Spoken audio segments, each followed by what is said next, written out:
¿Todos van siguiendo bien la clase entre lo que cabe?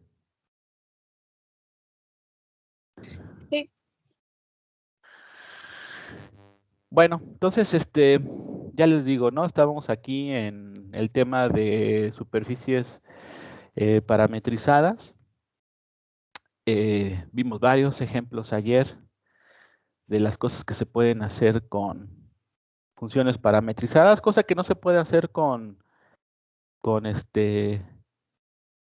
funciones del tipo en que z sea función de x y y, ¿no? O sea, que una dimensión sea función de sea dependiente de las otras dos. Pero sí se puede hacer cuando más bien las tres coordenadas son función de otros parámetros.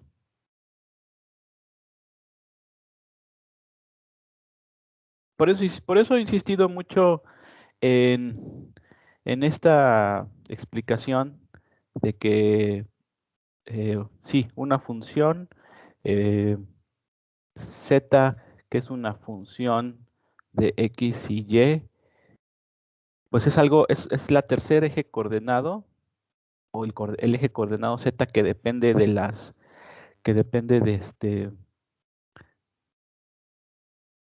estas dos, ¿no? Pero cuando les pinto una parametrización, la visión es que es una explicación, ¿no? Es una explicación abstracta, pero funciona. La explicación es que tú tienes digamos, un plano viviendo en las coordenadas de los parámetros, ¿no? Esta es la coordenada teta, por ejemplo, y esta es la coordenada t. Ya ven que he utilizado otros símbolos para los parámetros, ¿no? Teta o phi o lo que se me antoje, ¿no? Entonces, estas son las coordenadas de los parámetros, ¿no? Porque los parámetros también tienen valores desde algo hasta algo, ¿no? Lo que vas a evaluar. ¿Puede ser desde menos infinito a infinito? Sí, claro que sí. En los ejercicios yo he puesto, no, pues que teta es de 0 a 2pi y t es de 0 a 2, por ejemplo. Entonces, estas son las coordenadas de los parámetros, ¿no? Es un mundo, es un gobernado o posicionado por los parámetros. Entonces lo que hace la parametrización es traducir esta hoja plana en el dominio de los parámetros y le hace un doblez especial para posicionarlo en los ejes reales en el que vivimos, por así decirlo, x, y, z.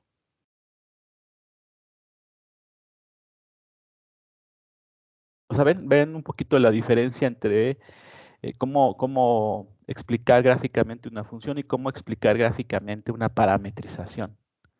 O sea, parece que es lo mismo, porque al final de cuentas, pues sí, es una función, ¿no? La x es una función de algo, ¿no? De los parámetros. Sí, todos son funciones, ¿no? Pero digamos, la dependencia es distinta. Entonces, por eso hago hincapié en esta representación gráfica, ¿no? De que los parámetros viven en su sistema de coordenadas y la parametrización, una forma de explicar es dobla esta hoja y la pone en cierta manera en los ejes X, Y, Z. Inclusive con la posibilidad de que la función se cruce a sí misma, ¿no? Y haga dobleces en el espacio.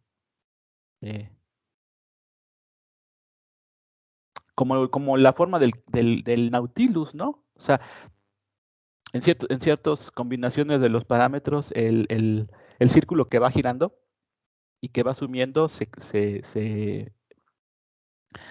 cruza con lo que ya estaba anteriormente, ¿no? se puede hacer eso, claro. Físicamente, inclusive físicamente también, ¿no? Aparentemente los caracoles, si ven los caracoles, a veces va como que se ve que va creciendo y como que se vuelve a meter en sí mismo. O sea, obviamente es materia, entonces no puede ocupar la misma posición, la misma, la misma posición, dos materias diferentes, ¿no? Pero bueno, ya.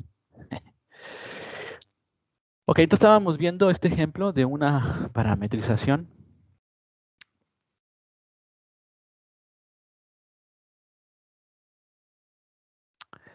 del tipo esta, ¿no? Donde x es igual a t coseno de teta, y es igual a t seno de teta y z es igual a t. Y por ahí analizamos que esta es la forma de un cono. Y ahorita lo vamos a ver. Y pues la tarea era obtener el plano tangente en este punto. Otra vez, fíjense que estoy manejando un punto en el espacio de los parámetros. Pero obviamente este punto lo puedo traducir a un punto tridimensional en el espacio de las coordenadas x, y, z, simplemente utilizando estas relaciones, ¿no? Bueno, entonces este ejercicio lo iba a hacer con dos métodos porque sucede que les he dicho que no siempre, pero sucede en este caso que esta parametrización lo puedo poner también como una función. Función de z que depende de x y y. ¿No? Y aquí está la demostración. Entonces, esta relación entre x, y y z es compatible con esta parametrización y por lo tanto, de manera alterna, el cono también lo puedo poner como una función, ¿no? Z es igual, aquí despejo el cuadrado, lo paso como raíz. Realmente aquí tengo más menos la raíz de x cuadrado más y cuadrado, ¿no? Aquí en mi ejemplo me quedé nada más con la parte positiva.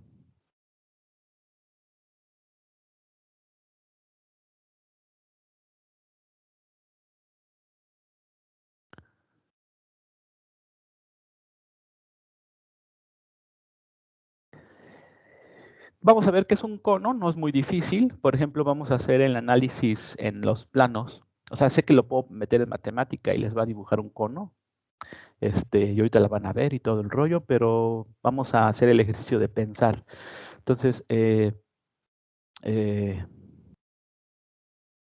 el plano XZ, esto significa que y es igual a 0. Esto es igual a, z es igual a la raíz de x al cuadrado, porque y se volvió 0. Y esto es igual bueno, si me quedo con el más menos, esto es igual a más menos x, ¿no? Z es igual a más menos x. Y esa es una recta, ¿no?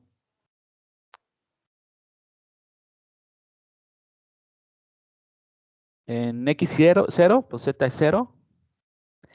Y a medida que aumenta x,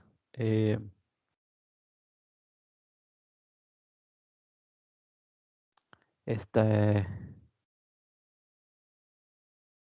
z aumenta, ¿no? De forma lineal, con pendiente de 1. De hecho, con el más y el menos, realmente están estas dos posibilidades, ¿no? Porque puedo elegir el más o puedo elegir el menos, entonces z es negativo. De hecho, la curva esta se extiende para abajo, ¿no? Para x positivo, porque la recta z es igual a x, ¿no? Entonces, cuando x es negativo, z también es negativo. Y la otra es la recta z es igual a menos x, ¿no? Porque cuando x es negativo, por el menos, z es positivo. Y cuando x es positivo, por el menos, z es negativo. Entonces, realmente se dibujan ahí dos líneas rectas con pendiente de 1 y ordenada en el origen, ¿no? Y bueno, en el ejemplo solamente me voy a quedar con la parte positiva.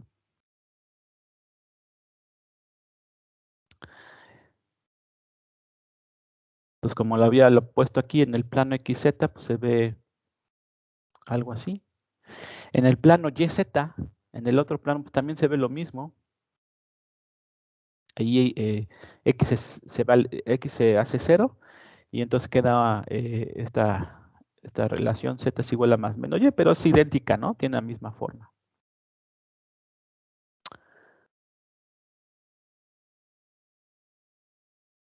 Y finalmente lo que puedo hacer es analizar en el plano XY, utilizando la técnica de niveles de contorno, ¿no? Entonces yo paso la raíz como al cuadrado de Z, y entonces yo le puedo asignar valores constantes a Z, para ver cómo luce a diferentes niveles de Z eso, ¿no? Entonces esto da esta constante la puedo poner a su vez como una constante al cuadrado, ¿no? Dándole diferentes valores a C. Y eso son círculos, ¿no? De diferente radio según el valor de C. Entonces con eso ya tenemos una radiografía, por así decirlo, una radiografía de la figura, ¿no? Donde tiene, digamos, los alambres de esta figura son, son un par de rectas así, y luego, a niveles constantes de Z van haciendo círculos concéntricos, ¿no? Y entonces, pues si no es muy difícil rellenar todo esto para decir, bueno, sí, obviamente es un cono, ¿no? Bueno.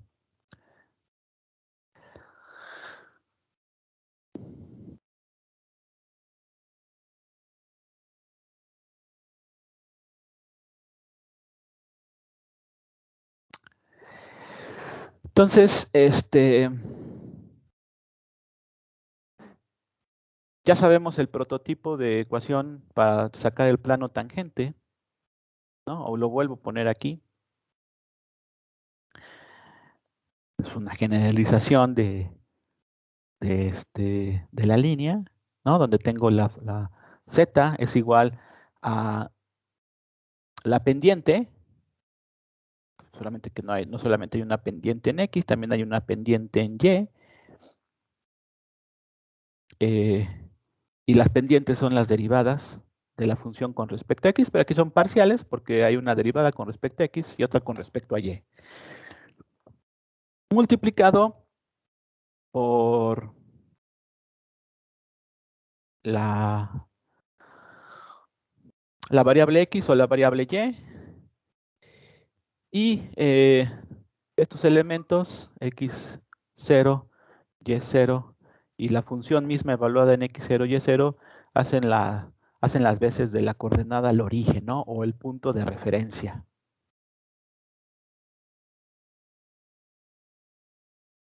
¿No? Porque obviamente es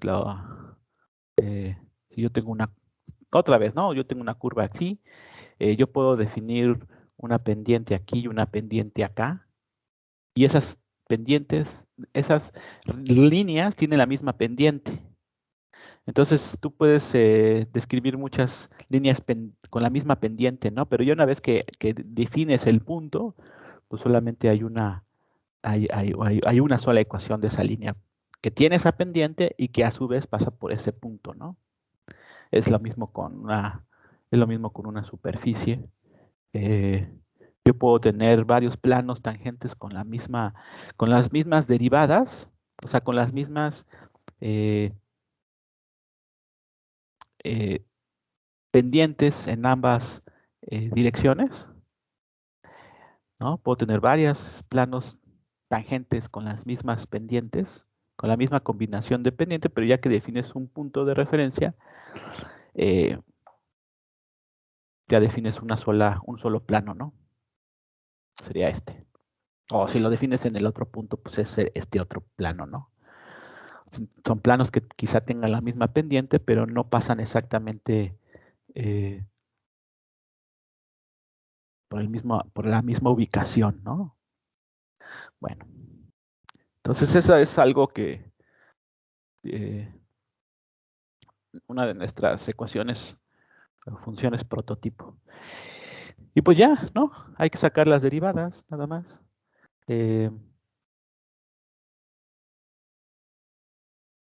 Tengo esta función, lo puedo poner como x al cuadrado más y al cuadrado elevado a la 1/2. Voy a elegir la parte positiva, o sea, la parte de arriba del cono.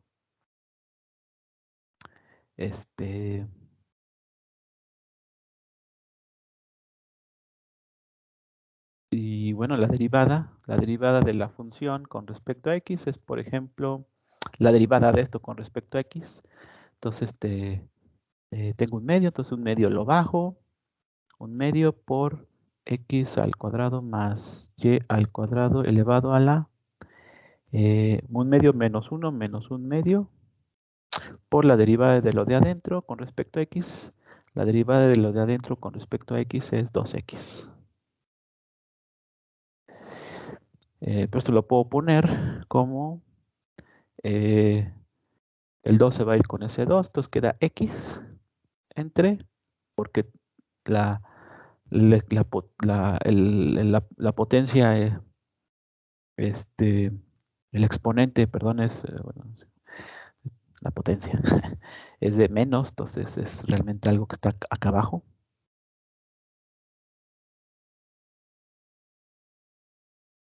Y de manera compacta, esto yo lo puedo poner x entre z, ¿no? Porque esto es la misma z original, ¿no? Lo que está acá abajo. O lo puedes dejar así, ¿no? Entonces aquí lo puse, pues la derivada de esto es x entre z por x, por la x0, que es la x el punto de referencia, que es 1, porque si nos están diciendo que evaluemos en el punto θ0 y t1, yo evaluando en, voy a poner esto acá, t coseno de θ, t seno de θ y θ.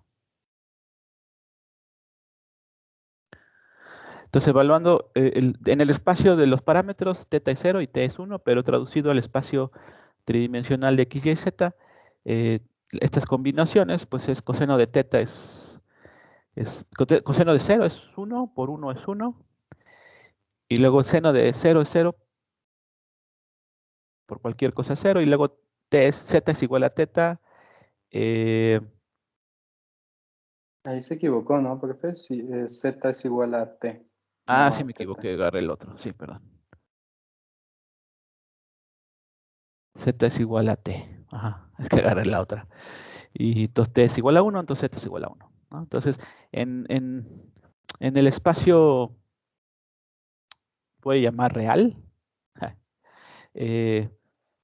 estos valores de los parámetros equivale a estos valores de x, y, z, ¿no? Que son los puntos de referencia. Entonces, por eso x0 es 1, y0 es 0, por eso pues aquí no lo puse. Y bueno, la función evaluada en el punto...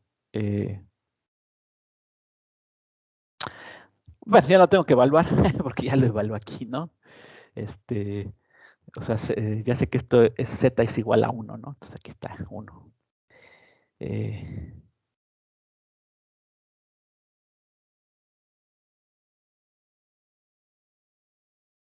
Y de hecho, aquí tengo la derivada de la función con respecto a y. Ahí da y entre z, pero la derivada se evalúa la pendiente se evalúa en el punto, ¿no? Pero como el punto involucra una y igual a 0, aquí se sustituye y es 0. O sea, esta y sigue como variable, pero lo que agarra el valor de 0 es la pendiente, y en ese punto y es igual a 0, esto se hace 0, entonces este término se elimina. Y aquí el valor de x es 1, y el valor de z es 1, ¿no? Respecto a estos valores, entonces nada más queda que al final que 1 por x menos 1 es x menos 1 más 1, que es viene del valor de la función. Y eso es igual a x. Entonces z es igual a x. Esa es la ecuación del plano. Yo sé que ahorita están diciendo, ay, híjoles, Doc, eso se ve como si fuera una línea, ¿no?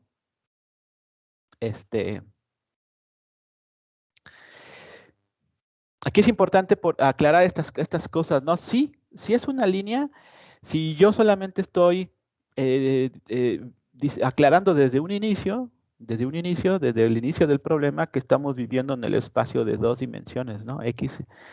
Entonces, en el espacio Z y X, ¿no? Entonces, sí, eso es una línea así, una línea recta. Pero yo le estoy diciendo desde el inicio que estamos viviendo en 3 dimensiones, ¿no? X, Y, X, Y y Z. Ay, Doc, pero, pues sí, no, está bien, pero ahí no aparece Y, ¿no? Aquí en esto que encontramos no aparece Y, solamente aparece que Z es igual a X. Y me está diciendo que eso es un plano, pero no aparece Y. A ver, ¿qué significa en el espacio tridimensional? ¿Cómo graficaría en el espacio tridimensional? Porque en el espacio bidimensional se grafica como una línea. Pero en el espacio tridimensional, ¿por qué digo que esto es un plano?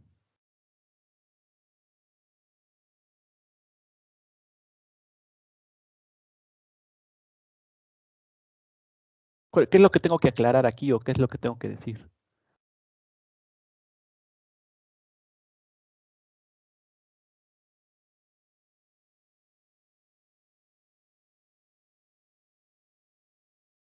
Pues no sé si estoy bien, pero en un espacio bidimensional pues, se usan las líneas, ¿no?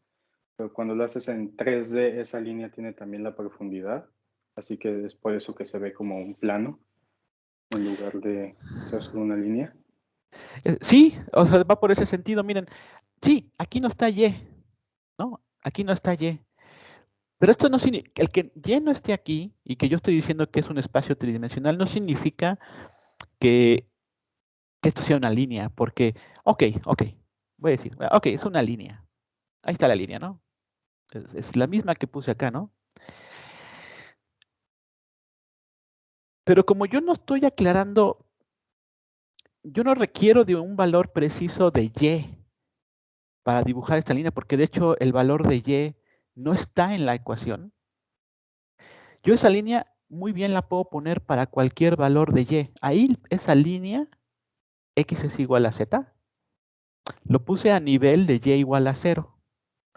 Pero yo esa línea la puedo poner en cualquier otro nivel de Y. En cualquier otro nivel de Y y no importa.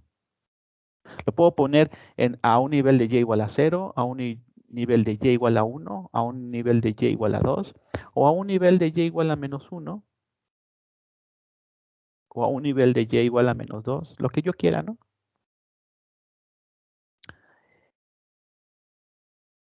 Porque la ecuación no me está requiriendo un valor de Y preciso. Para cualquier valor de Y, para cualquier nivel de Y, esta función se obedece, que Z es igual a X. Eso significa que esta línea, que se dibuja como línea en el espacio bidimensional, ciertamente, como dijo el compañero, cuando yo le agrego la profundidad, que en este caso mi profundidad es Y, yo muy bien puedo poner líneas a cualquier nivel de Y en la profundidad, porque obedece a la misma ecuación. Eso significa que esto es un plano. Si yo dibujo cada vez más líneas cerradas, más líneas, y básicamente me da una cosa rellena, y eso es un plano. Un plano que solamente para dibujarlo requiero de X y Z para cualquier valor de Y.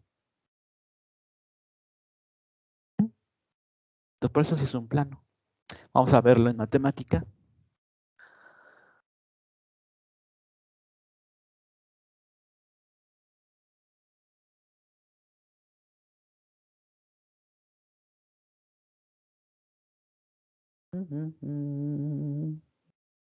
Ah, es que acá pinté.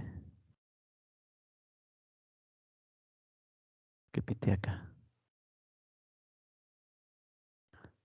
Ah, vamos a hacer ese ejercicio, sí, pero otro lo que hice es hasta.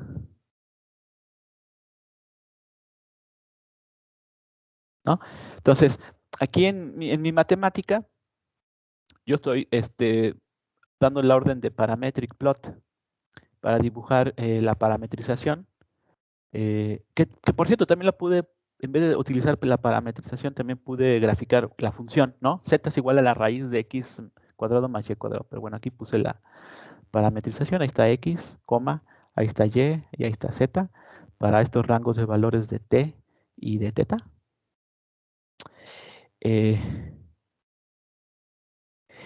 Y aparte puse la función, aquí sí también puse el plot 3D, va a graficar una función z que depende de x y y.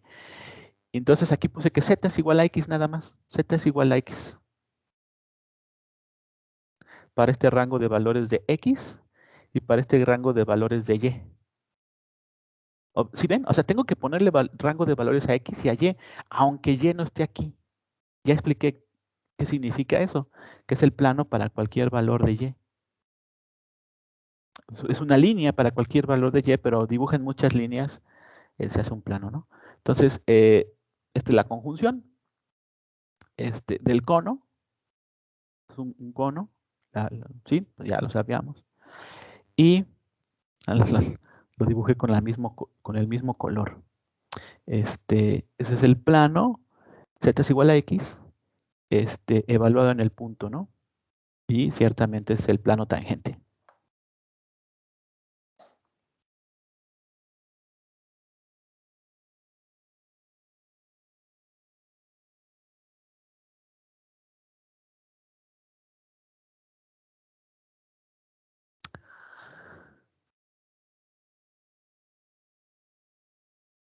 Disculpe, Doc, ¿ese plano tangente solo corta en el punto que nos dio?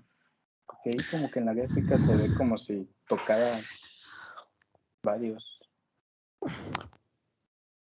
Pues sí, en el ejemplo, pues sí toca varios, pues sí, porque, pues sí, pues es un cono. Entonces seguramente me sale la misma ecuación del mismo cono. Perdón.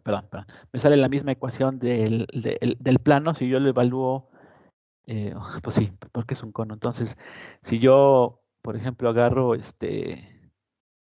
a agarrar este corte en el cono, ¿no?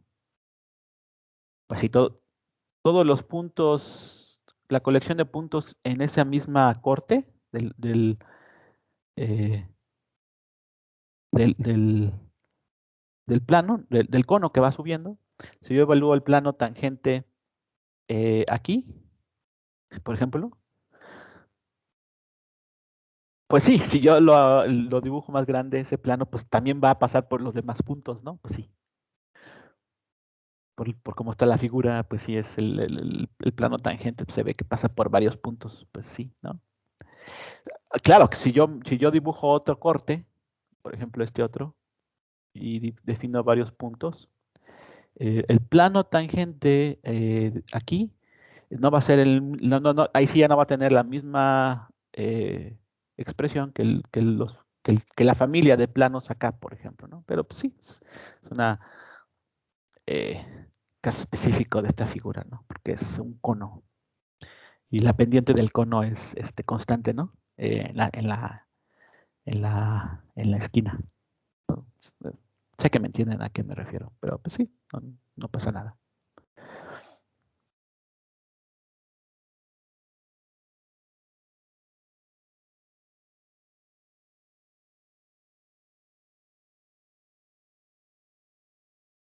Ok, entonces acabamos de hacer la misma ejercicio que he estado haciendo desde hace tiempo de sacarle el plano tangente, ¿no?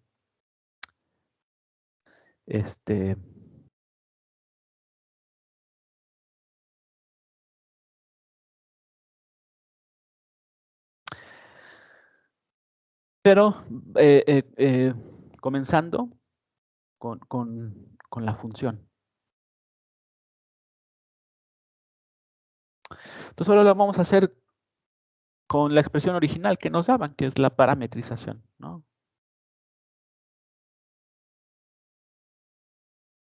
Entonces, ¿qué se hace? Miren, entonces, aquí vamos a encontrar el plano tangente, pero utilizando el método de los vectores tangentes a una superficie parametrizada. Entonces ahí les va esta explicación, ¿no? O sea, ya encontré el plano tangente a ese punto, haciendo la técnica que ya habíamos aprendido a hacer, comenzando de la función. O sea, una vez que utilicé las instrucciones t, coseno de teta, t, seno de teta y teta, me olvidé de ellas, ¿no? Y ya me pasé al espacio de x, y, z y trabajé con esto, ¿no? Y con esto se puede sacar el plano tangente. Pero ahora voy a trabajar con ellas, con la misma función parametrizada. Y al final me va a dar lo mismo. Z es igual a X. Pero bueno, entonces aquí viene la técnica de sacar el plano tangente a un punto, pero utilizando la parametrización, ¿no? Porque ya dije, aquí afortunadamente la parametrización yo tengo la opción de ponerla como función, pero no siempre puede ser así. Entonces yo tengo que aprender también a sacar el plano tangente desde la parametrización. Nada más estoy aquí atendiendo todo el mensaje de... Okay.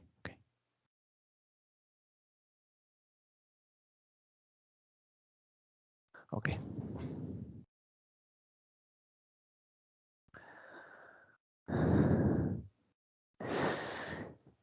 Miren, voy a explicar esto.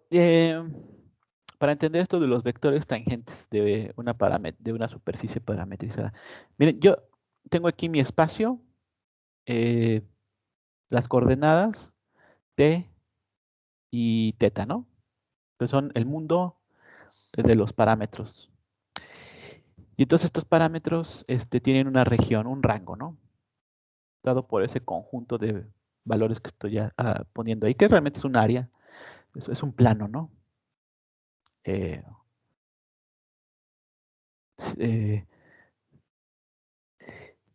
Y aquí me estoy fijando en el punto T0 y teta 0, ¿no? Es el punto, por ejemplo, que acá me dieron. El punto de referencia desde los valores de los parámetros, que fue 0 y 1, ¿no? 0 y 1. Entonces, ese es este punto, por ejemplo. Puedo elegir otro punto, sí, pero bueno, de todo ese rango de valores de teta y t, yo elijo uno.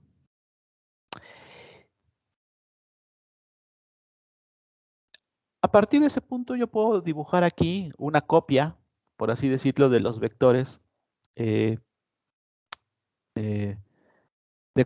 las coordenadas base, por así decirlo, de la dirección t y la dirección teta. O sea, básicamente eso van a ser, digamos, dos vectores que van en la dirección t. O sea, básicamente es una dirección, es una réplica de la dirección de la coordenada t, porque pues toma valores en esa dirección, y la coordenada teta, que es perpendicular o ortogonal a la dirección t, ¿no? Son extensiones de estas dos direcciones, pero puestas, pues, no sé, a partir de este punto, ¿no?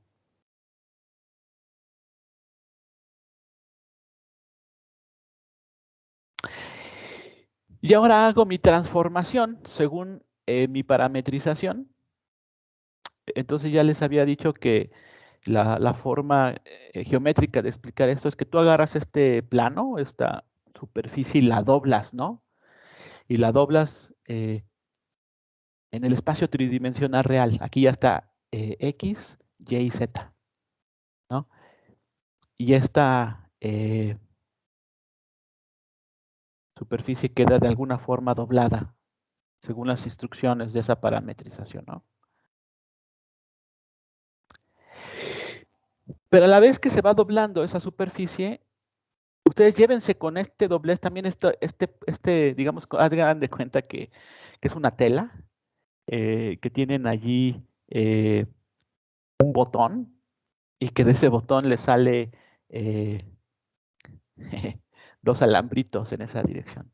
Y doblen la tela, como ustedes quieran, ¿no? Entonces van a llevar consigo esta posición de estos vectores, de estos alambritos que pusieron allí, y se van a poner en cierta posición tridimensional en el espacio X, Y, Z.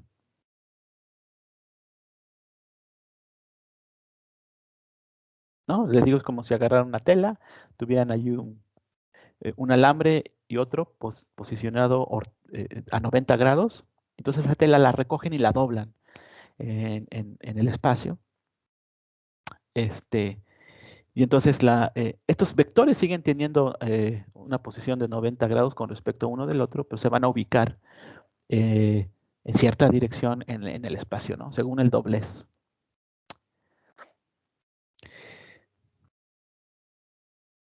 Bueno, ¿por qué hablo tanto de estos vectores? Porque precisamente yo, con estos vectores, que están a 90 grados entre sí, también estos vectores, como están construidos acá, son vectores tangentes a la superficie, y con ellos puedo armar el plano tangente. Ajá, con estos vectores tangentes. Y la forma de encontrar su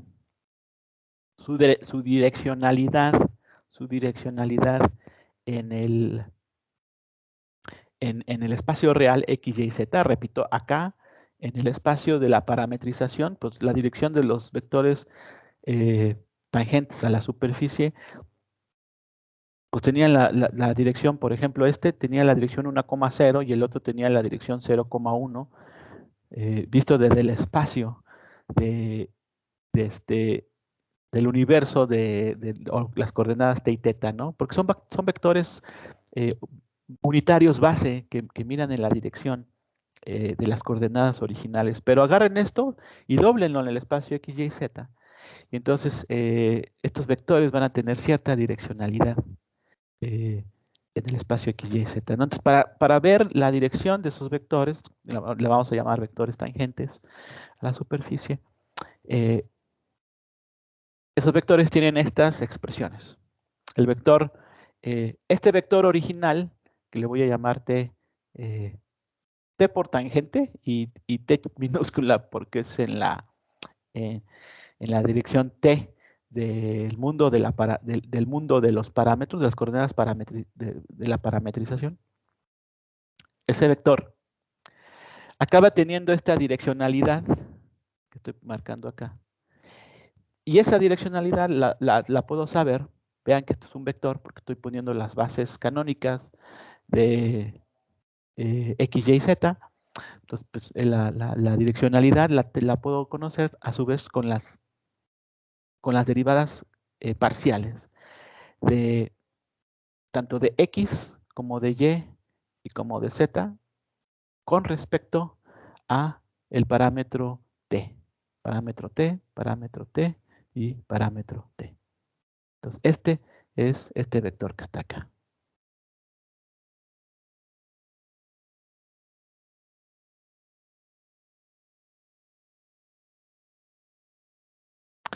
Y el otro vector, que originalmente estaba en la dirección 0,1 en el espacio de la parametrización, pero a la hora de doblar esta superficie llega a ser en el punto de referencia de θ, T por tangente y θ.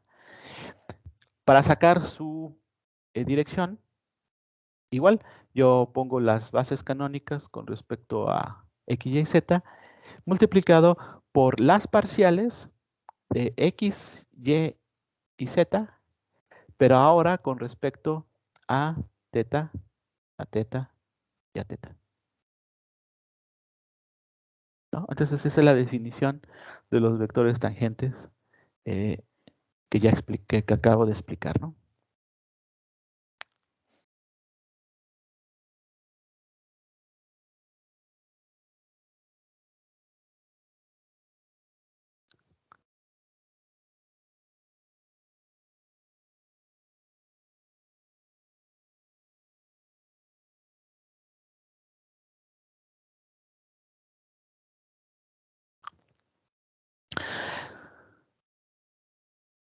En nuestro caso yo tengo esta parametrización, x es igual a t coseno de teta, y es igual a t seno de teta, z es igual a teta, z es igual a t, perdón. Entonces, las derivadas parciales son muy fáciles. La parcial de x con respecto a t es coseno de teta, evaluado en teta igual a 0, porque ese es el punto 0,1 que originalmente se me dio en el problema, que traducido a las coordenadas reales es 1,0,1, pero ahorita estoy utilizando estos valores directamente en la dirección y, más la derivada parcial de y con respecto a t, eso es seno de teta, evaluada en teta igual a 0, y la parcial de z con respecto a t, que es 1, está el 1 en la dirección k, ¿no? Ok, es el 1 evaluado en algo, pues sigue siendo 1, ¿no? Es una constante. Ya no necesito evaluarla porque ya es una constante.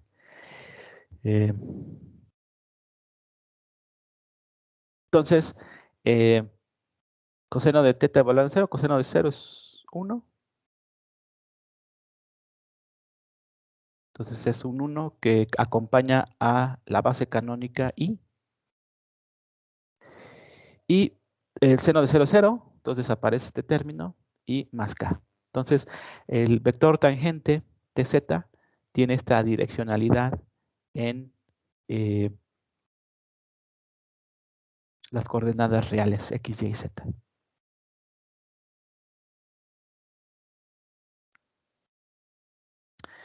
Y puedo hacer el otro vector tangente de teta.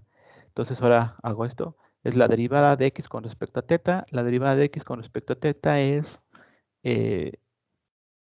menos t por el seno de teta, evaluada en t1 y teta 0 en la dirección y, más la parcial de y con respecto a teta. La parcial de y es t seno de teta. La derivada de eso es t coseno de teta. Y finalmente, z es igual a t. La derivada de eso con respecto a teta es 0.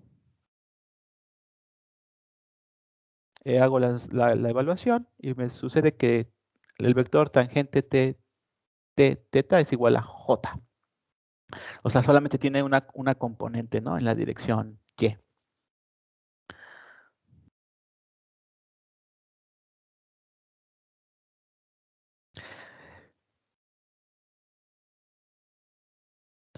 Ok, entonces acabo de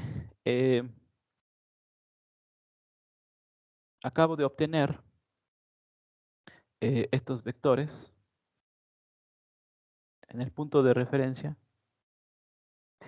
Algo que puedo hacer es el producto cruce entre estos dos vectores para sacar el vector normal en ese punto, en la superficie. Y una vez que ya tengo el vector normal en ese punto, ya con ese ya puedo sacar el plano tangente, ¿no? Por definición. Pero lo que puedo hacer Disculpe, es... antes de continuar, tengo una pregunta. Todavía no me queda muy claro. ¿Esas ecuaciones de vectores tangentes son las ecuaciones de transformación para cualquiera o específicamente para estas nada más? ¿Para cualquier qué? ¿Para cualquier qué? Para cualquier, por ejemplo, en este caso estamos viendo conos, ¿no? Pero ¿qué tal que si la figura es diferente? No, el claro, volumen, es quiero. para cualquiera. No, es para cualquier. Es para cualquier superficie parametrizada. Superficie. Para superficies parametrizadas, ¿no? Ok, No, sí, y para cualquiera.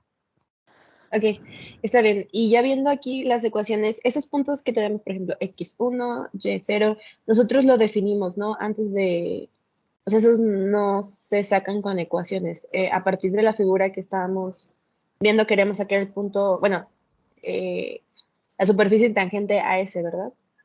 Realmente, Ah, más bien, lo que me dieron originalmente es el punto en el de los parámetros.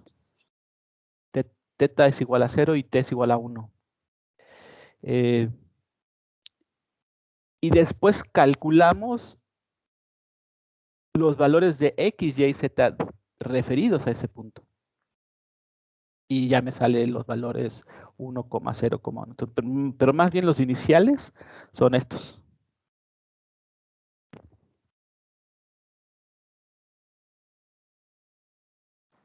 ok, está bien, gracias. Sí, porque, o sea, si tú tienes una superficie en el espacio X, Y y Z, tú dices, pues evalúame esa superficie en el punto 1,0,1. Pero ¿qué tal si das un punto y ese punto ni siquiera está en la superficie, ¿no? ¿Cómo sabes que este punto verdaderamente está cae en la superficie, ¿no?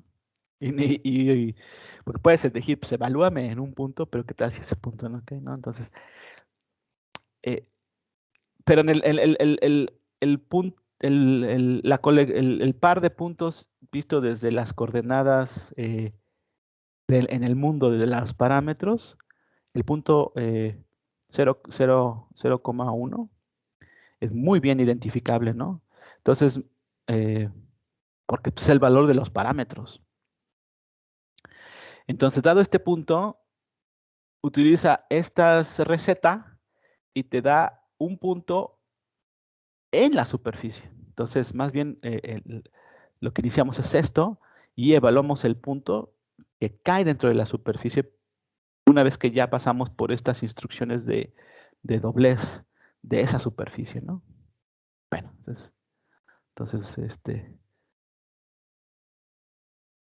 claro, pues en el Marden te pueden dar un punto ya, y ya calcularon que ese punto sí cae sobre la superficie, ¿no? Pero realmente lo que sería natural es dar un punto, dar un valor de los parámetros y después calculas el punto X, Y, Z en la superficie en las coordenadas, digamos, reales. Oiga, doctor, no es por darle ideas para el examen, pero ¿cómo calculas si un punto que te dan está dentro de la función parametrizada?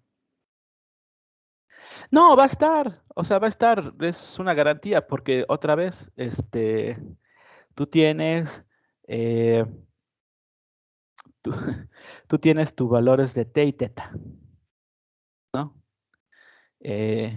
A lo mejor lo único que había que aclarar que es esta receta, una receta que desea x igual a algo, y es igual a algo y z es igual a algo, no genera algo que te dé un infinito, ¿no? Porque si te da una cosa aquí de 0 entre 0, no se puede evaluar, ¿no?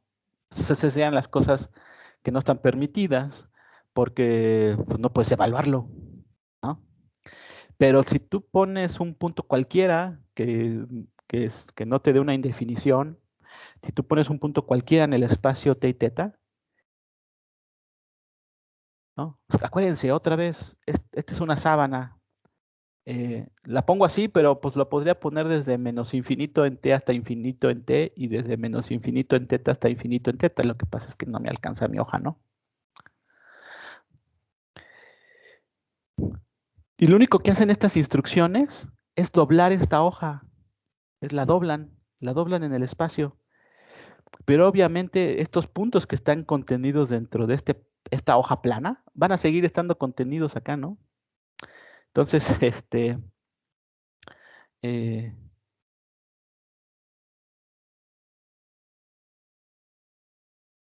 estos puntos en la hoja de los parámetros están representados acá en el espacio tridimensional. No sé si eso contesta la pregunta.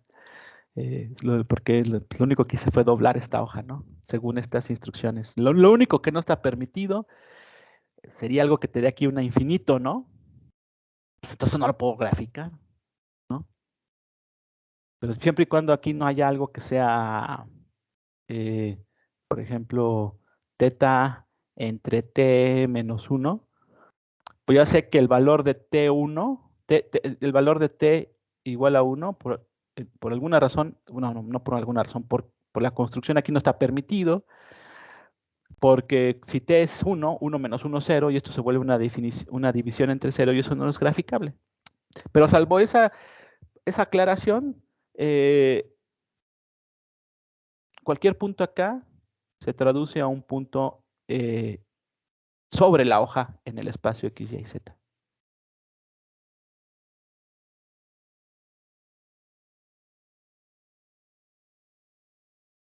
Uh-huh. Sí, doctor. Muchas gracias. Creo que, no sé, si la pregunta que entendí de Brandon es, supongamos que nos dan un punto, o sea, nos da un punto, no sé, X, Y, Z, que si se podría parametrizar. O sea, No sé regresar si, al revés. ajá, exacto, o sea, que nos dieran un punto y dijeran, encuentra el punto en tangente, ajá, pero no fuera específicamente la sábana, sino fuera un punto, entonces nosotros no sabemos si es tangente o no. O sea, ¿qué criterios necesitamos identificar para saber que un punto va a ser tangente? O sea, de regreso. Pues supongo que sí, sí, ya entendí, es un buen ejercicio.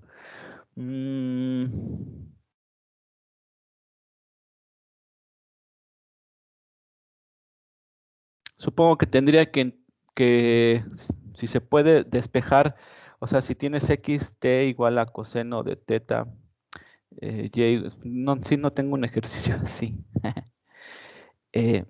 Y t es igual perdón, z es igual a t.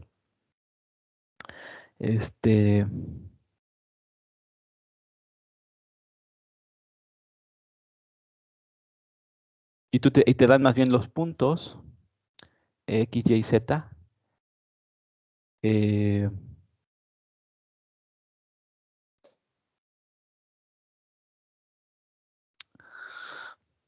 Pues sí, supongo que tendrías, por ejemplo, si te dan el punto 1,1,1, bueno, aquí es directo.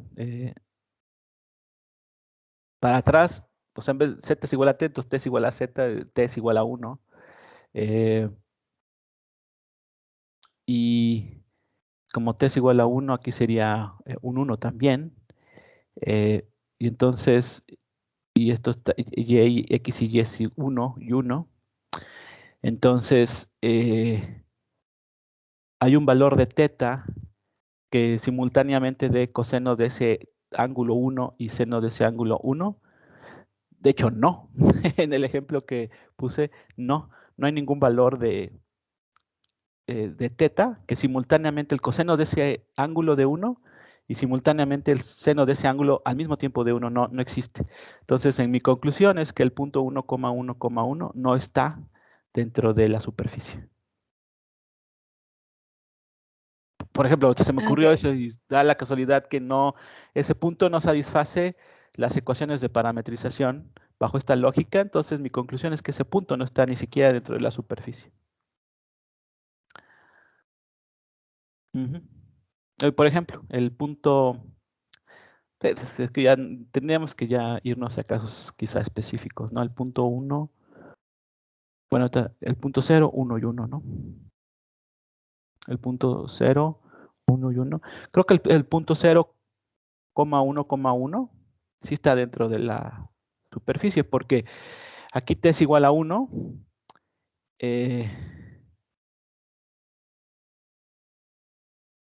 Entonces tiene la relación que el coseno de teta es igual a 0 y el seno de teta es igual a 1. Y viendo esto, teta debe ser igual a pi medios. Porque si hay un valor de pi que simultáneamente el coseno de 90 de 0, pero el seno de 90 es de 1, ¿no? Entonces, el traducido a la parametrización, teta es igual a pi medios y t es igual a 1. Entonces, por lo tanto, el punto 0,1,1 sí está dentro de la sábana. Quizá Ok, así. entonces, sí, ya entendí. Más o menos sería como checar si existe los puntos en el dominio de las funciones, ¿no? Entonces, a partir de aquí tendríamos que, esos serán nuestros parámetros, ¿verdad? 0,1,1, ¿o no? No, bueno, no, los parámetros es más bien t y pi, o sea, es 1, pi medios, ¿no? Estos son los valores de los parámetros, estos son los valores de ese punto en el espacio paramétrico traducidos al espacio real. Pues trabajas con el 1, pi medios, ¿no? Pues trabajas con los dos, dependiendo, o sea, de todos modos es lo mismo, da lo mismo, usa lo que necesites. Vamos a terminar este ejemplo a ver si queda claro al final, pero por ejemplo, aquí para evaluar las derivadas, o sea, por ejemplo, en esta primera es la derivada de x con respecto a t. Esto es igual al coseno de teta, ¿no? Pues aquí tengo que utilizar el valor de teta, ¿no? O sea, porque ahí no está ni x, ni y, ni z. Entonces tengo que utilizar el valor de teta. Teta igual a 0. Entonces esto es igual a 1. No, estoy utilizando el valor de los parámetros, no el valor de de x, y, z. Pero pues es dependiendo de qué te requiera, de qué te esté pidiendo aquí. O sea, ya que verificas que ese punto está en la superficie, pues es equivalente a hablar del punto 1,0,1 o el punto 0,1 visto desde el valor de los parámetros, porque pues tiene la forma de intercambiar entre uno y otro, no hay bronca. Aquí está tu receta. Entonces, pues es equivalente utilizar uno o el otro, ¿no?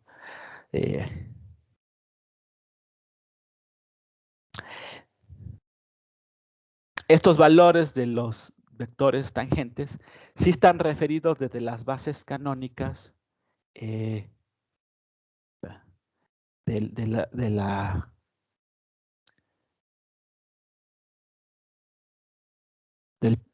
del sistema de coordenadas real, ¿no? Entonces, en ese punto, desde las coordenadas reales, estoy hablando de 1,0,1, en ese punto tengo dos vectores tangentes que muy bien puedo yo visualizar, ¿no? Si yo pongo la dirección X allá y la dirección Y acá y la dirección Z para acá, eso significa que uno de los vectores está en esta dirección, porque tiene un salto de 1 en la dirección X y un salto de 1 en la dirección Z. Y el otro está en la dirección Y, el otro está en esta dirección. Entonces yo puedo pintar estos vectores tangentes. Aunque no esté viendo la superficie, yo puedo dibujar estos vectores tangentes a esa superficie, ¿no? Entonces, lo que les decía, como esos vectores son tangentes a la superficie, si hago el producto punto de esos vectores, encuentro un vector normal a esa superficie, ¿no? Acuérdense que a dos vectores tangentes, el producto punto puede dar tanto o sea, si este es el vector T1 y este es el vector T2. De hecho, lo voy a poner así para explicar mejor esto. Voy a poner el vector T1 acá y el vector T2 acá. Si yo hago el producto punto, el producto cruz T1 por T2 por la regla de la mano derecha. O sea, pongan, eso ya, no sé si ya lo vieron o lo dejé por allí o está dibujado por ahí. Pues, agarran su mano derecha y su índice, su dedo índice apuntan en esta dirección y su dedo medio apunta en esta dirección. Entonces su pulgar apunta hacia arriba. Espero que eso no parezca una grosería. Y entonces el vector normal que encuentran es este, vector normal, ¿no? Pero si hacen el T2 por T1, entonces lo que hacen es primero apuntar con su índice hacia el vector T2, o sea, tienen que voltear la mano y luego el dedo medio hacia T1 y entonces el pulgar mira hacia abajo. El pulgar mira hacia abajo. Y entonces lo que encuentran es el vector normal hacia abajo. Ambos se pueden utilizar, sí, ambos se pueden utilizar porque el vector, el plano tangente tiene estos dos vectores normales, entonces se puede calcular con los mismos. Ya sea para uno o por el otro.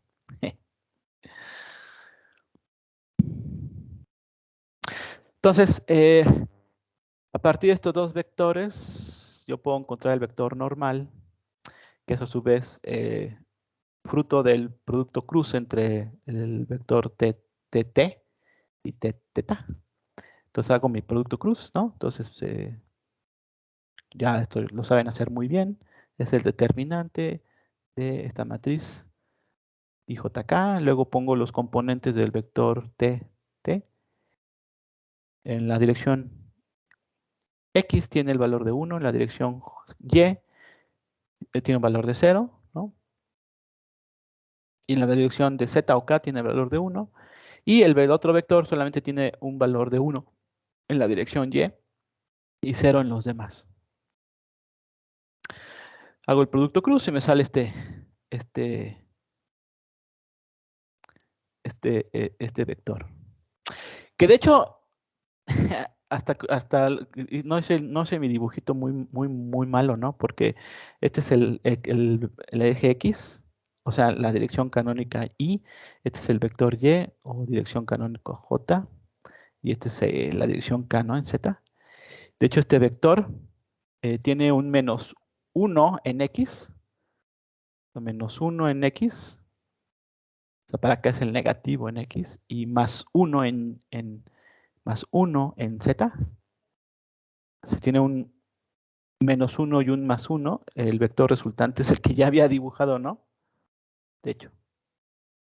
Y pues sí, gráficamente sugería que ese es el vector normal a los otros dos, pues aquí lo acabo de hacer de manera matemática, ¿no?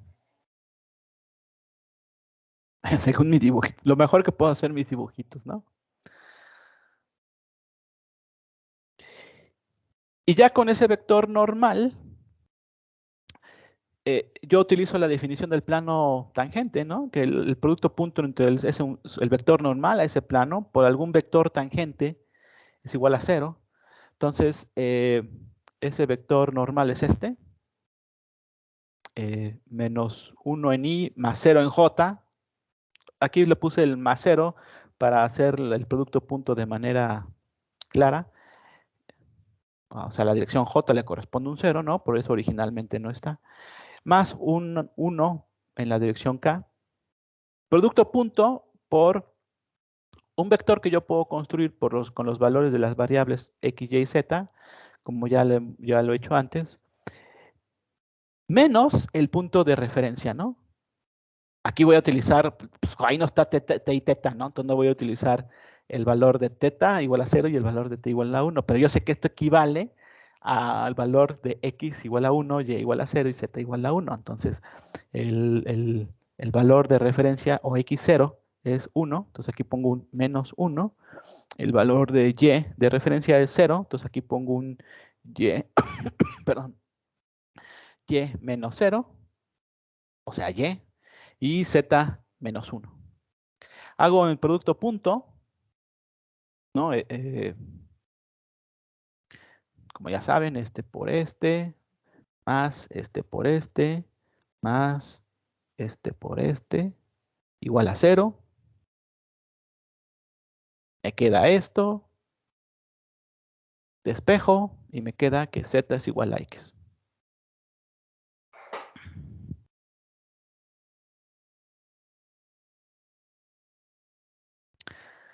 Sí, el procedimiento es más largo. De hecho, ustedes dirían, no, pues lo saco pasando la parametrización a una función, es más en corto, ¿no?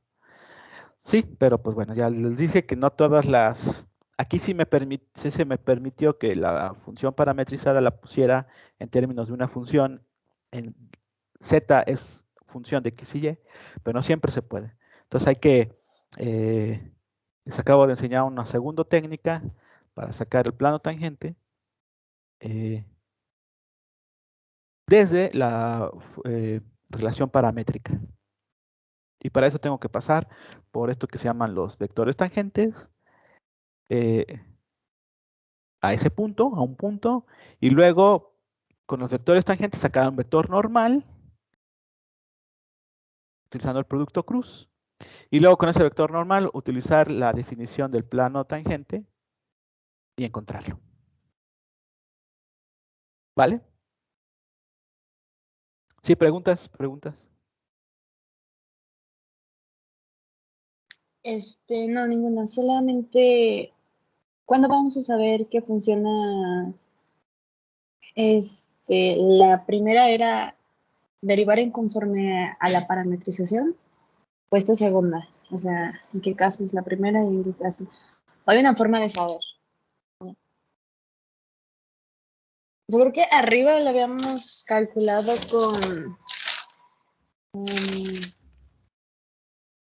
con el método de vectores tangentes, parametrizando ¿No? a la De esta función. hoja. Sí, Esta hoja. no. Sí, bueno, ese fue el segundo método, ¿no? Cuando no se puede conforme a la función. Por ejemplo, arriba teníamos que x al cuadrado más y al cuadrado es igual a z al cuadrado. Entonces Sí. la función es igual a z. En eso sí se puede. Pero bueno, como usted dijo, hay funciones que no se pueden. ¿Cómo Ajá. vamos a saber esas funciones? O No, pues no hay siempre lo una hacemos de eso. técnica, no hay una técnica así de hasta donde sé, ay, dame una parametrización, esto lo puedo poner como función, pues vamos a ver. No hay una técnica que haga que te diga, no, si se puede o no. Pues, a ver, es muy Pero claro, no, ¿no? La función la parametrización de la esfera, que es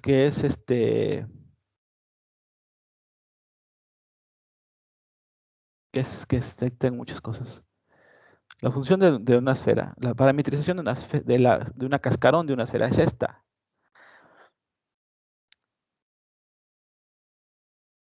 ¿Se puede poner como función? Estrictamente no. O sea, tú sí puedes poner una función de la esfera, pero otra vez es lo mismo. Tú puedes poner un círculo como una función. Sí, nada más que lo tengo que poner como una función en dos partes. La parte de arriba y la parte de abajo. Entonces, quizá muchas superficies son así.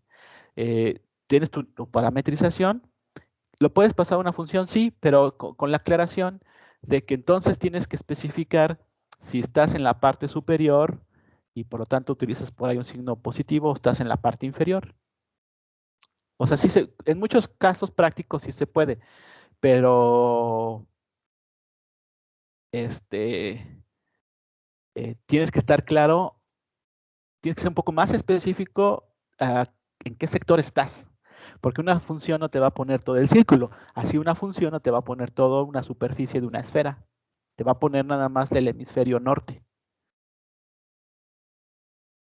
Vamos a ver, vamos a hacer un ejemplo más adelante, eh, de algo así. Pero bueno, la respuesta es muchas veces se puede, pero otra vez, como el ejemplo del círculo. Tú en Excel puedes graficar un círculo con una función sí, pero tienes que hacer en dos partes. La parte de arriba primero y la parte de abajo. Y la tienes que hacer tú.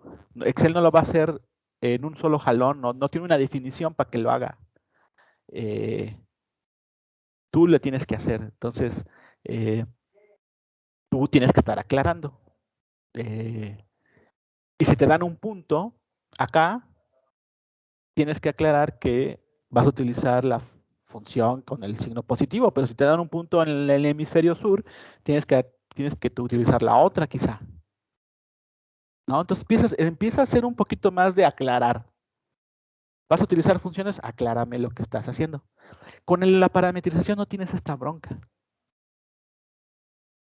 Eso es lo bonito de la parametrización. Con la parametrización, de un jalón graficas todo, no tienes que estar aclarando nada, ¿no? Por eso, váyanle viendo lo sabroso a las parametrizaciones. Ok. O sea, entonces para un examen sería mejor no quebrarnos la cabeza en hacerlo función y utilizar mejor la forma parametrizada. Para un examen, quiémbrense todo.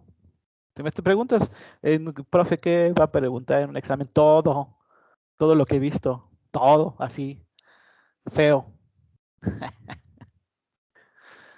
O sea, los que han hecho examen conmigo saben que no soy así. O sea, no pregunto cosas así fuera de lo que enseño, ¿no? Pero pues, no, yo en la examen pregunto todo.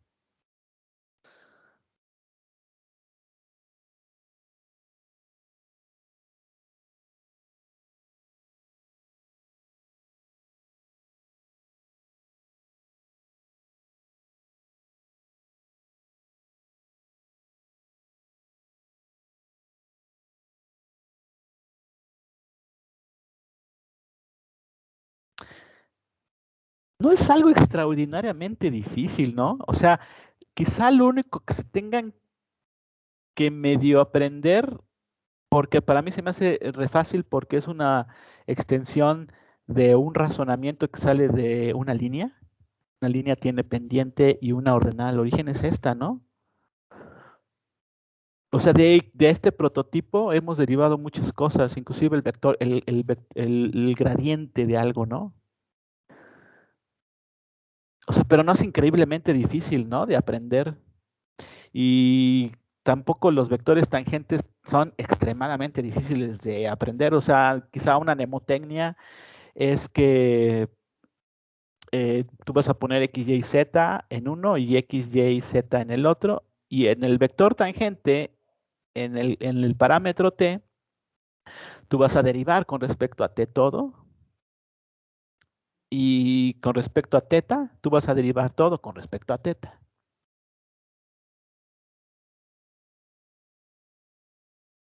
No, o sea, utilizan mnemotecnias, pero pues no es tan extraordinariamente difícil, ¿no? Pienso yo, pienso yo. Ahora, pues sí, estos conceptos de que el producto cruza entre dos vectores va a dar el vector normal, esto estoy pensando que ya lo tienen hiperdominado, ¿no? O sea, no hay ni por qué explicarlo. Porque ya lo han practicado varias veces. No son muchas cosas nuevas, según yo. Más que lo ponemos a hacer muy complejo según el caso, ¿no? Pero no sé, por eso me gustan las matemáticas. No es como la biología.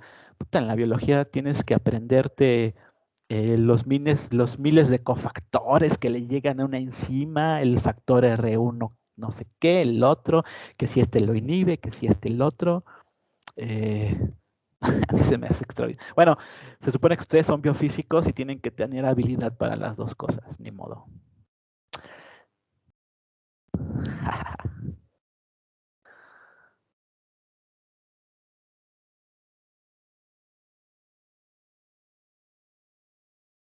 Voy a ir por un cafecito, ¿vale? ¿Me dan chance? Claro, adelante. Sí, doctor, vaya. Voy por un café y regreso en unos... Voy aquí a la cafetería de ingeniería que está aquí enfrente y me vengo por mi café, espérame.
Bueno, bueno. Sí se escucha. Hola, Doc. ¿Y los nuevos sí conocen por acá el campus? Acá en la cafetería de ingeniería y todo esto, ¿no han venido para acá? Yo creo que sí, ¿no? Pues sí y no. Solo yo entré para hacer un examen de física, pero ya ahí fue todo y no conozco nada más. Sí, me imaginé. Yo sí fui a un recorrido que dio la carrera de biofísica, por eso conozco unos laboratorios, pero de ahí en fuera no. Ah, estuvo bien. No me enteré que hicieron un recorrido, pero qué bueno. Al menos saben cómo es el asunto. Que por cierto, sigue solo, aunque la cafetería está un poco más, cada vez está un poco más visitada, no sé si por los propios trabajadores. Pero sí, no, sigo sin ver alumnos. Creo que creo que por ahí supe que la escuela de enfermería, creo que sí regresó. Y creo que no les ha ido mal. O sea, porque creo que a diferencia de los niños, que esperamos creer, ¿no?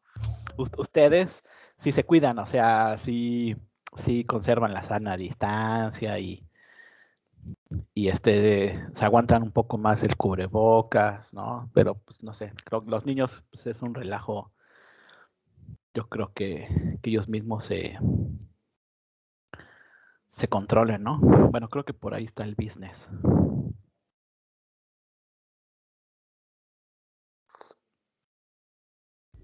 También ya regresaron los de Facultad de Ciencias Químicas, ¿no?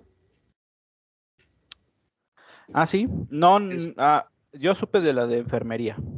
Es que he estado viendo estados de algunos compañeros, ex compañeros de la prepa y ya están en laboratorios y ya han ido a clases. No, en los Entonces, laboratorios sí, porque Aquí creo que los dos. en los laboratorios sí dieron chance de hacerlo presencial, pero no sé si las teóricas. Vi que los de Estoma, ellos sí están tomando las clases, bueno, algunas clases ahí en su, en sus salones. Ah, pues está bien. Ya ven que yo les dije que por mí, pues sí lo hacíamos presencial, ¿no? Aunque algunos, prefieren hacerlo todavía virtual. Y la cosa está en que no lo podemos hacer mixto. Por ejemplo, en la VM, porque mi esposa daba clases ahí creo que sí adaptaron los salones con cámaras o con un buen Wi-Fi. Entonces, mientras das la clase presencial, para los que vayan presencial, al mismo tiempo los que están en casa pues pueden seguirla, ¿no?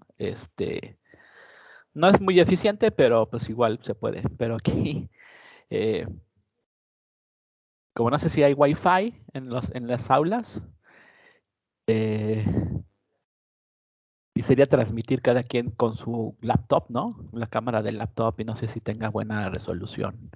Y aparte yo sí les dije a los profes, bueno, si nos ponemos de acuerdo en dar la presencial, pues que todos la den presenciales, porque ciertamente es técnicamente va a ser difícil para ustedes que sea presencial unas y que de pronto se tengan que regresar a la casa a las virtuales o a algún café internet que tenga buen internet y que se conecten. Entonces, esa ha sido menos mi posición.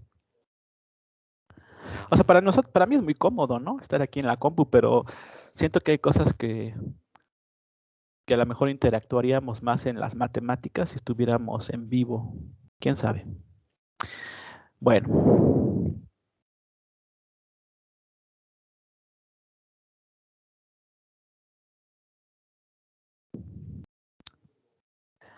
Ok. Eh,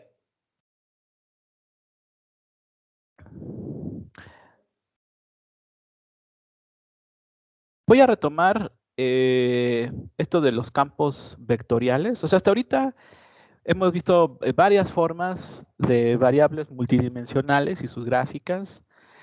Puede haber muchísimas, pero nos hemos enfocado en muy pocas, ¿no? Es funciones sábana, la versión parametrizada de las funciones sábana, que ya vimos varias figuras, y cómo sacar los planos tangente. O sea, básicamente hemos visto esos dos casos, ¿no? Funciones sábana, que se pueden poner como una función, o se pueden poner como una parametrización y sacar los vectores, los planos tangentes, perdón. Vimos por ahí el concepto de gradiente, también, que es el gradiente de un escalar, que produce un campo vectorial. Y pues creo que ya, ¿no? Y empezamos a ver gráficas de campos vectoriales y les dejé la idea ahí de, pues, ¿qué pasaría si deriváramos los campos vectoriales, ¿no? O sea, porque ya derivamos funciones y la derivada de funciones sábana, pues son los planos tangente. O sea, es como no hay mucha bronca. La derivada de un escalar da un campo vectorial porque apunta a la dirección de cambio. Y ahora la cosa es, ¿qué pasa si derivamos campos vectoriales, no? ¿Y cómo se definen? Y este va a ser el último tema es el fin de las notas 3. Ya subí las notas 4. Ahí todavía voy a ver algo y al final, a la mitad de las notas 4 es cuando hacemos el examen, ¿no?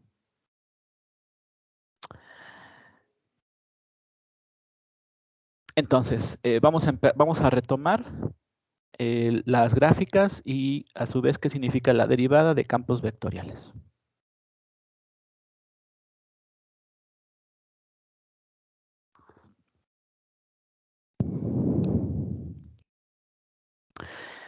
Aquí estoy otra vez haciendo la distinción de notación entre los puntos de una función y un campo vectorial, ¿no? O sea, ya, por ejemplo, para una parametrización, una función que depende de los parámetros t y θ, la notación que se maneja es esto, ¿no? O sea, paréntesis, grande, y luego poner que cada una de las coordenadas depende de los parámetros, x que es función de t y θ, coma, porque la coma significa la colección de puntos, ¿no?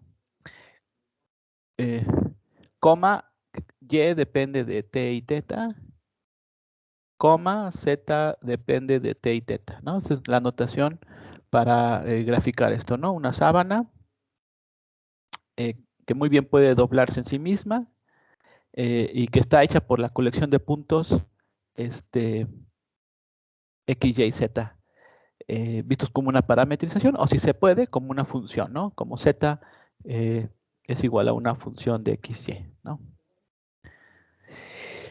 Los vectores los ponemos así, ¿no? Los vectores hacemos un vector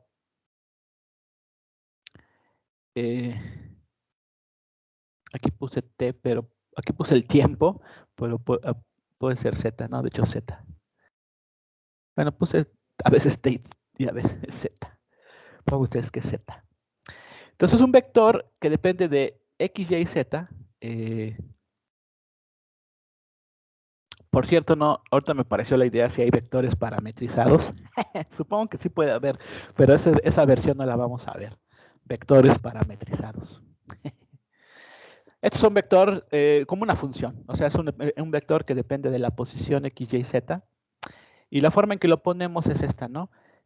La componente en el eje x depende de x, y, z en la dirección y. Más, fíjense, aquí no pongo comas porque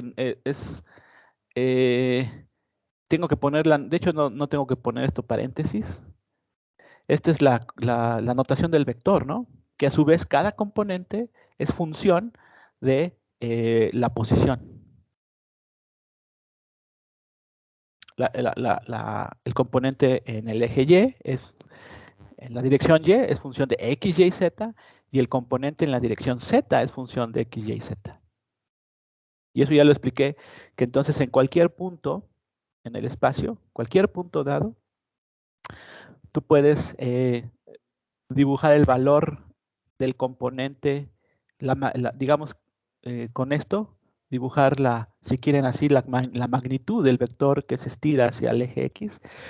Luego con el otro, la magnitud del vector que se estira sobre el eje Y.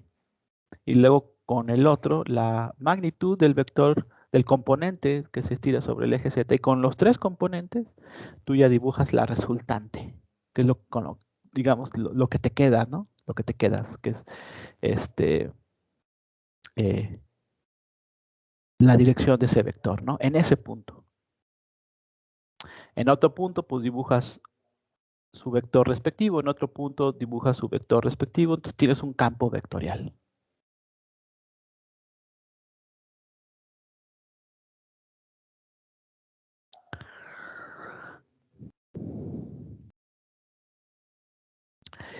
Y vamos a graficar este campo vectorial también en matemática, pero también lo vamos a pensar.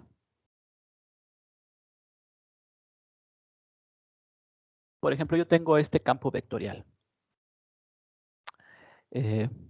Campo vectorial es un vector.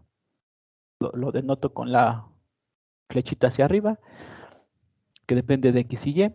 O sea, vive en el plano, es un campo vectorial que vive en el plano, no está la tercera coordenada z, nada más está x y y. Y a su vez aquí están las funciones de la componente en x y la del componente en y. Entonces yo les puedo decir, grafiquen eso.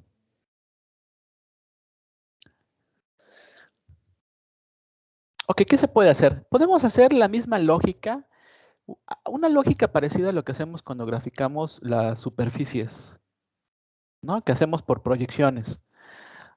Estudiamos qué pasa si hacemos una variable 0 y luego si hacemos la otra 0. Aquí podemos hacer algo semejante. Por ejemplo, vamos a hacer y es igual a 0. Y es igual a 0 es que solamente me estoy manejando en el eje X, ¿no? Porque el eje X corresponde al nivel de y igual a 0. Entonces solamente puedo ver cómo se comporta algo en esa posición. Como si solamente viera la recta real X, ¿no? Porque y es igual a 0. Estamos al nivel de y es igual a 0. Entonces, si y es igual a 0, aquí esto está arriba, entonces se anula. Y aquí se anula esta parte. Entonces me queda nada más menos x entre x al cuadrado en la dirección j. Y eso es esto, ¿no? Menos el inverso de x menos el inverso de x por j. Y eso lo puedo graficar de alguna manera. Fíjense, es un vector que mira en la dirección y, porque j me indica que es en la dirección y, ¿cierto? J me indica que es en la dirección y. Pero que el componente en la dirección y solamente está en función de x. Son dos cosas distintas. Entonces, a ver cómo se piensa esto. Por ejemplo, vamos a poner que x sea igual a 1.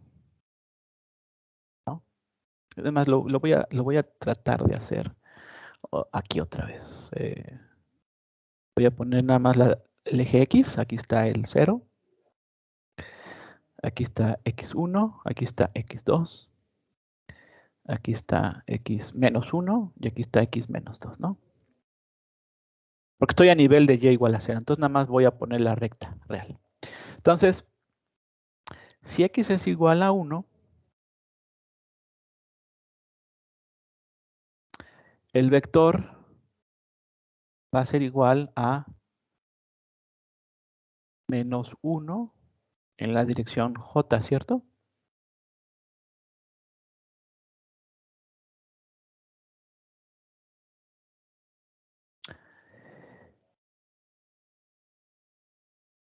Entonces, ¿cómo grafico eso? Bueno, aquí nada más puse el eje X, o sea, pero no se olviden que también está el eje Y, ¿no? Lo que pasa es que estamos estudiando lo que pasa a nivel de y igual a 0, pero no es que dejemos de trabajar en el plano bidimensional, ahí está.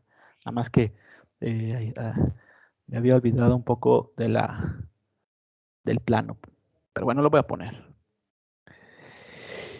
Esto significa que en el punto x igual a 1, y igual a 0, hay un vector con magnitud de menos 1 en la dirección y. ¿No? Entonces, aquí vive un vector con magnitud 1 en la dirección menos, porque este es el menos, en la dirección menos pero j está en la dirección y. Entonces, ese vector tiene esta forma.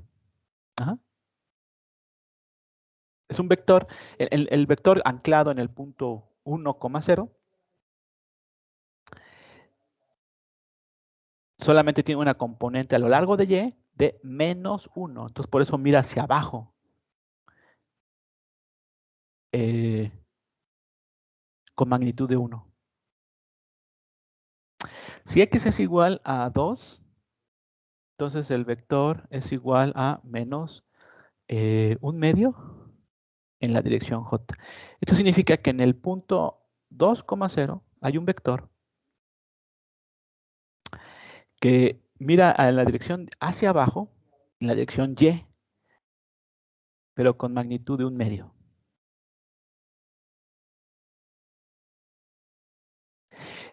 Entonces no es muy difícil imaginarse que entonces el vectorcito se va a ir empequeñeciendo a medida que aumenta x y va siendo cada vez más grande, a su vez que disminuye x. Aquí es donde sí tendría que decir que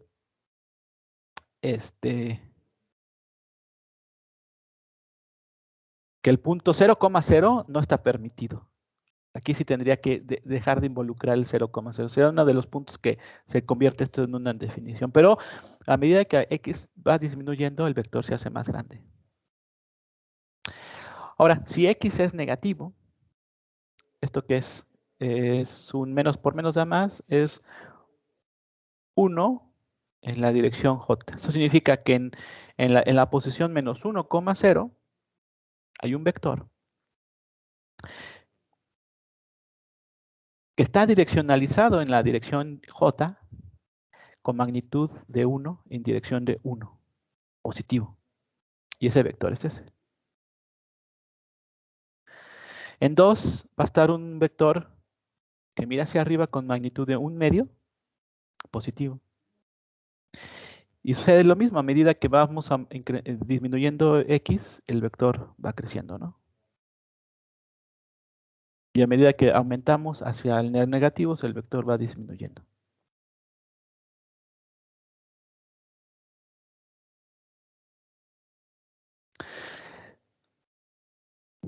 Entonces, más o menos nuestro esbozo del campo vectorial, lo que llevamos es esto. Es esto.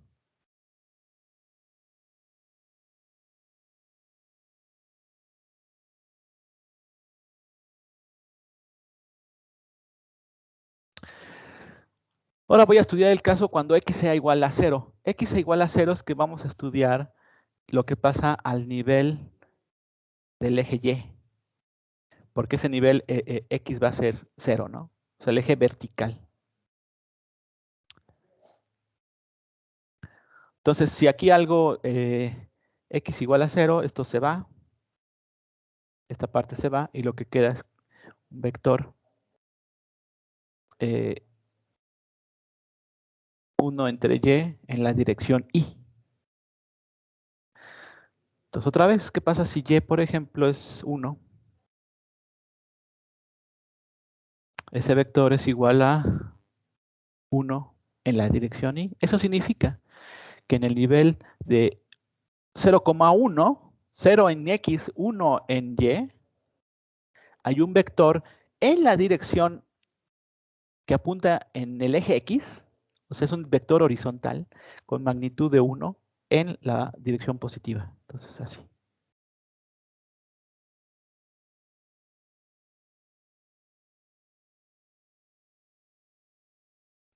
En y igual a 2, esto va a dar 0.5i. Entonces, y igual a 2 va a ser un vector menor. Entonces, otra vez, mientras menor sea y, el vector va a ser un poco más grande y se va a ir empequeñeciendo mientras nos alejemos. Si y es negativo, por ejemplo, menos 1, entonces en el punto 0, menos 1 va a haber un vector que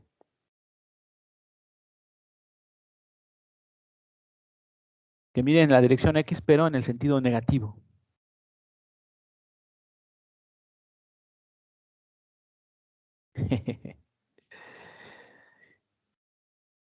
Entonces, el esbozo que yo había puesto, explicando todo esto, es este que está aquí, ¿no?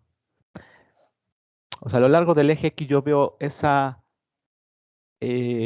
vectorcitos, Y sobre el eje Y veo estos vectorcitos. Claro, yo estudié nada más en lo que pasa en los ejes, ¿no?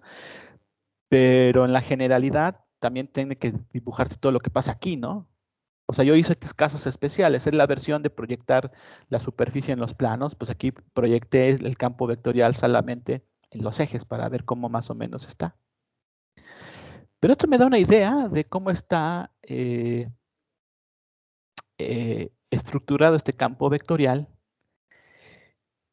Y de hecho, si lo pinto en matemática ya me va a dar puntos intermedios entre X y Y, ¿no? Ya me va a dar valores mixtos.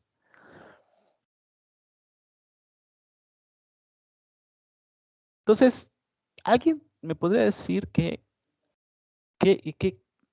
forma de este campo o como hasta dónde están volteando estas flechitas piensan que tenga en su totalidad esto, utilizando esto que puse aquí como patrón? ¿Qué forma tendría ese campo vectorial? ¿No? Poniendo este esbozo primario.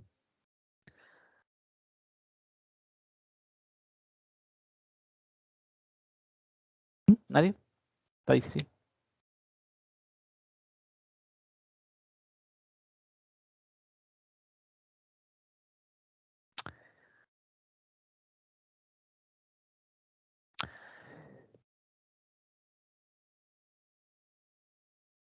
Aquí puse el campo vectorial. Ahí en matemáticas se grafica con vector plot. Entonces es un campo bidimensional porque solamente tiene los valores de los componentes en X y la componente en Y. Ahí puse la ecuación con este rango de valores entre X y este rango de valores en Y. Y esta densidad de arbolitos. Y el campo vectorial luce así, como ustedes lo están viendo ahí en matemática. Es como una especie de remolino. Entonces, lo que me describe ese campo vectorial es una especie de remolino. Los vectores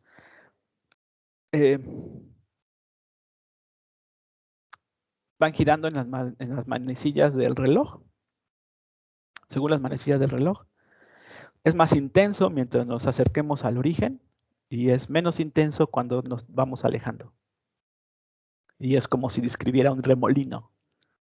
Esto describiría un remolino. ¿Ven lo poderoso que son los campos vectoriales? Porque te dan la sensación de movimiento, de flujo, ¿no?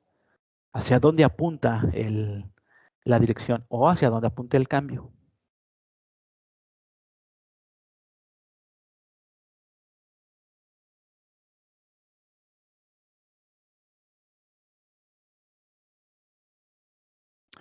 Así se dibuja un campo vectorial.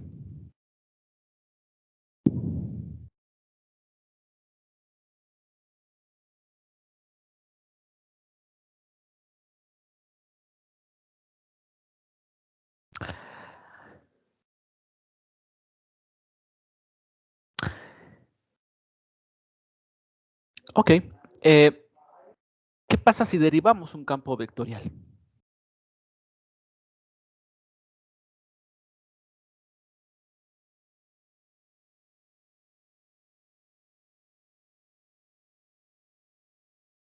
¿Qué significa eso? ¿Qué aparece?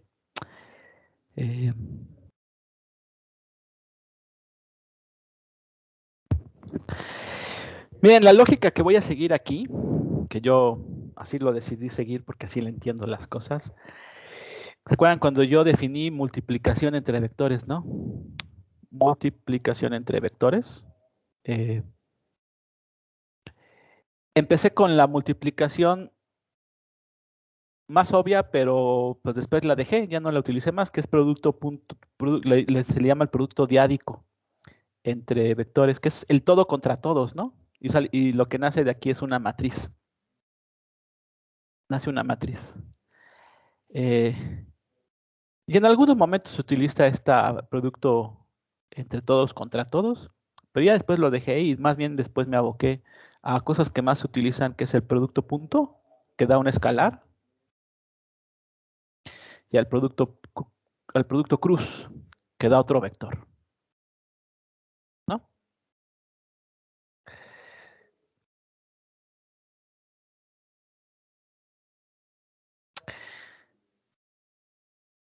La lógica que voy a seguir para las derivadas de campos vectoriales es algo semejante a la que seguía acá en multiplicación entre vectores. Lo que pasa es que en vez de, digámoslo así, multiplicar un vector por otro, lo que voy a hacer es multiplicar, es una especie de multiplicación del vector por una especie de derivada, de derivada, de derivada y de derivada. No, acuérdense que la derivada parcial, por ejemplo, no sé, yo la puedo poner así, ¿no? Es un operador derivada que multiplica a la variable. Entonces, entonces voy a comenzar con la derivada de todos contra todos. Y después me voy a olvidar de ella porque es la más, es la más natural, pero más difícil de manejar. Y entonces la voy a platicar y después la voy a dejar.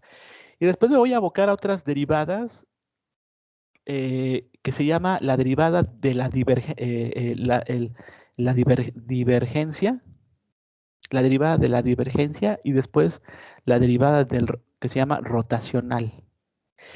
Y esos tienen que ver con algo análogo al producto punto entre vectores y al producto cruz entre vectores. Pero en vez de ser producto punto y producto cruz entre vectores, es la derivada punto o la derivada cruz. Pero eso tiene algo se le llama divergencia y el rotacional. Y estos son más sencillos, pero son los que se utilizan más.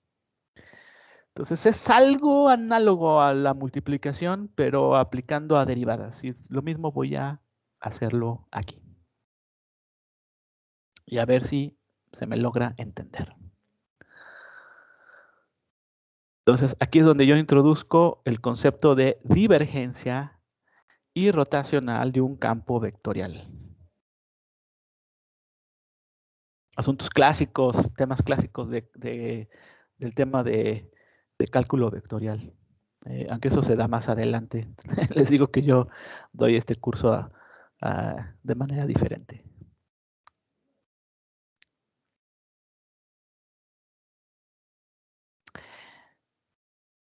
Fíjense, ¿cuál es, digamos, lo voy a decir así, la dificultad de derivar un campo vectorial? ¿Cuál sería la lógica? Tienen un punto y en ese punto está un vector. Ok. Pero ese vector, realmente yo lo que tengo que ver son sus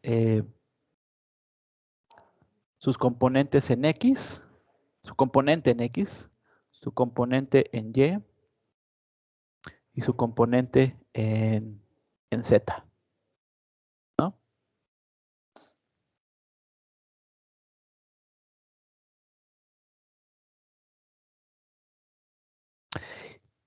Y yo tengo en otro punto,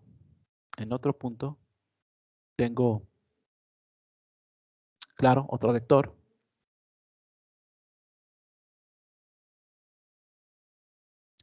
Y ese vector también tiene su componente en X, su componente en Y su componente en Z.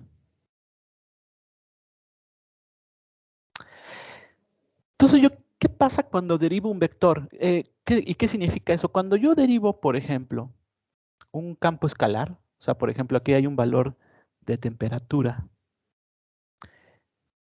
que es frío y otro valor de la temperatura que es caliente. A la hora de derivar esto, lo que me indica es cómo cambia, ¿no? ¿Cuál es el cambio? Voy a poner el cambio de la temperatura con respecto al cambio de la posición.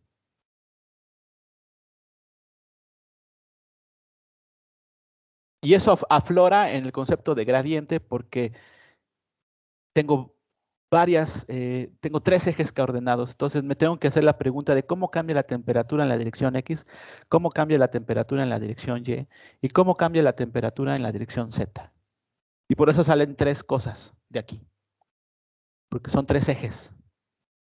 Y tengo que analizar cada uno de los cambios. Al final es un cambio del valor a medida que me muevo en el espacio, ¿no? ¿Cómo cambia algo a medida que me muevo en el espacio? Si algo es homogéneo, si algo tiene en todos lados la misma temperatura, no hay cambio y por lo tanto sus derivadas son cero y por lo tanto el gradiente es cero. Si algo es totalmente y perfectamente homogéneo, ¿no?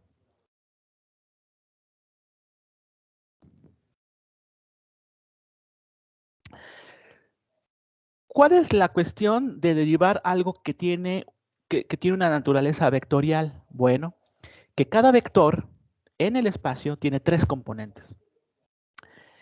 Entonces, ¿aquí qué me voy a preguntar? Entonces, lo que me puedo preguntar aquí es, voy a poner aquí, este es la componente 1 del vector en la dirección X, la componente 2 en la dirección Y y en la componente 3 que en la dirección Z. Y aquí también está, y aquí también está, y aquí también está. Y también hay otro vector por acá atrás, en otra posición que también tiene, voy a dibujar un tercero, ya van a ser las 11:30, que también tiene sus componentes, ¿no?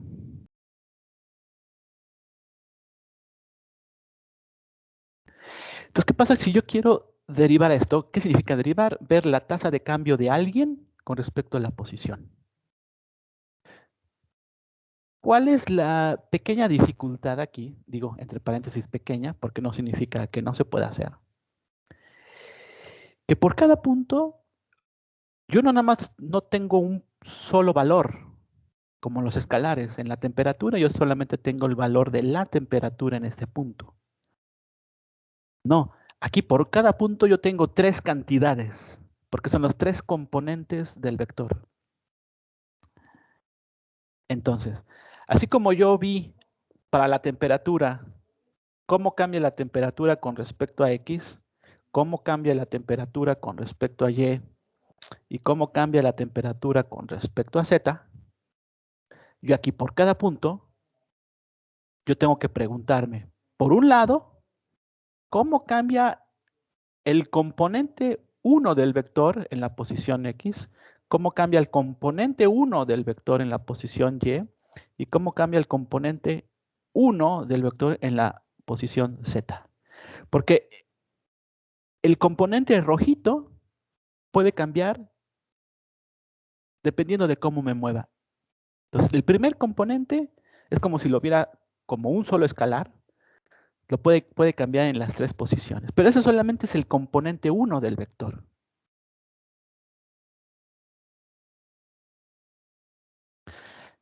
Lo mismo me puedo preguntar con el componente 2 del vector, cómo cambia en la posición X, cómo cambia en la posición Y, y cómo cambia en la posición Z, perdón, y cómo cambia en la posición Z. Y ya verán, lo mismo me puedo preguntar con el componente en Z. ¿Cómo cambia el componente Z en X? ¿Cómo cambia el componente Z en Y? ¿Y cómo cambia el componente Z en Z?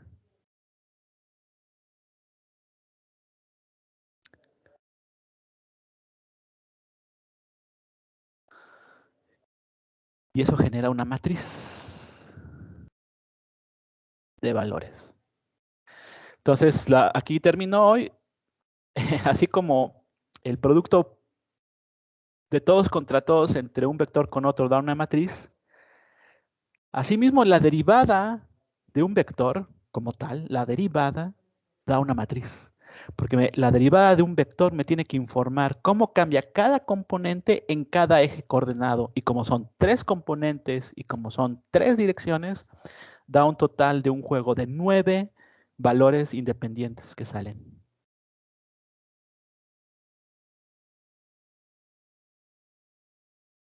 Y repito, esto tiene la analogía al producto de un vector contra otro, de todos contra todos. Sí tiene utilidad, pero es la que menos voy a manejar a este nivel con ustedes, pero pues se las tengo que informar, ¿ok? Y voy a dar ahí unas pequeñas explicaciones. Voy a decir que esto sí se utiliza. Por ejemplo, ahí viene la noción matemática de deformación, la deformación y la rapidez de deformación, que tanto te deformas, se tiene que describir con una matriz, aunque no lo crean, matemáticamente. Bueno, la mejor forma de describirla, no sé si sea la única, es mediante un arreglo de valores en matriz, ¿no? Entonces, para eso se utilizan esas derivadas, por ejemplo. Ya después me voy a olvidar de eso y me voy a dedicar a las otras dos variantes de las derivadas de vectores, que es la divergencia y el rotacional. Sale pues, nos vemos el viernes. Hasta el viernes. Sí, gracias, profe, hasta el viernes. Hasta el viernes, gracias.